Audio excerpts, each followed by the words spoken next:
So we will next go over the third normal form, or the 3NF, more popularly known as the 3NF. So a relation is in third normal form if, first of all, it is in 2NF and no non-prime attribute is transitively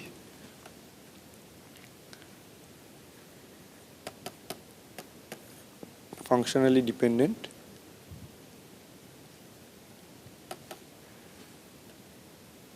on candidate keys. It's functionally dependent on candidate keys. This is one way of defining it. There is an alternative definition, or let me write down that alternative definition. For every functional dependency X determines Y, either it is trivial or X is super key. So that means X functionally determines every Y, or every attribute in Y minus X is prime. There is another way of alternatively defining this. So, or every non-prime attribute is fully functionally dependent on every key and non-transitively functionally dependent on every key. So let us start from the third definition, probably that is easiest to understand. So we take every non-prime attribute and it must be both fully functionally dependent and non-transitively functionally dependent on every key. Fine. So how is this equivalent? For example, to the first definition, this is equivalent to this. So this is essentially the definition of 2NF, and this is equivalent to this definition. So every non-prime attribute is functionally transitively dependent on this. So at least the first and third definitions are equivalent, and let us see now the second definition, how is it equivalent to the other definition. So see, for every functionally dependent thing, if it is trivial, so that means Y is a subset of X, that means Y is not non-prime, etc. Or X is a super key, that means X is part of this prime attribute, so the thing since this is part of the prime attribute, or every attribute in Y minus X is prime, that means every attribute in Y minus X also functionally determines everything else. Remember that these are OR and this is AND. This is also AND. So these are the three equivalent definitions of third normal form, and let us now take an example. So again we will consider this following kind of definition. So it's ID, name, project ID, project name, and here we are saying ID is the key. So the functional dependencies are essentially ID, of course, determines everything else, but it also determines name and project ID, and then project ID essentially determines project name. Is this in 3NF? So it is not in 3NF because of the following reasons. So let us identify one at a time. So ID, it's a prime attribute, so nothing to be done. Name is fully determined on by the ID. So, and it is not transitively dependent on any other thing. So name is also fine. So is project ID. However, project name has a problem. Project name, it is a non-prime attribute, and it transitively determines on ID. So because project name is determined by project ID, which in turn is determined by ID. So project name, this fails, and the entire question of whether this is 3NF or not is answered in the negative. This is not in 3NF. Now, we would like to again do this process of 3NF normalization, and once we do that, so this is 3NF normalization, and once we do that, we will essentially try to isolate the offending attribute. The offending attribute here is project name. So we will try to isolate it. So we will break this relation into two parts. First is the ID, name, and project ID. So this is the first relation. And the second relation is project ID with project name. So this is both are in 3NF. Okay, so let me write down, this is the keys, and these are the only functional dependencies that are available. So this is again in 3NF, one can determine. So this is in 3NF normalization. So what again is the problem with 3NF, why it is important to break a relation into 3NF. So let us consider this example, and so project name is determined on project ID, which in turn is determined by ID. So once more, if the project ID changes, or if the ID changes, project name is affected unnecessarily. So if project name affects this ID unnecessarily, it doesn't make sense. So if project name is changed, the effect is carried in a ripple manner to the ID. So corresponding to every name who works in that, so every employee who works in that project name gets affected. So all those tuples now need to be modified. On the other hand, when it is broken down into these 3NF normalized forms, the project name is isolated from this. So the first table is not touched at all, and in the second table there is only one change that needs to be done, which is just the project name is changed. So this is a much better design, as we can see. So we have looked at these three normalized forms, and one can informally summarize them in the following manner. So 1NF is that all attributes are atomic, correct? So that is all that can say. In 2NF, all attributes must depend on the whole key. So that is why it's sort of fully functionally dependent.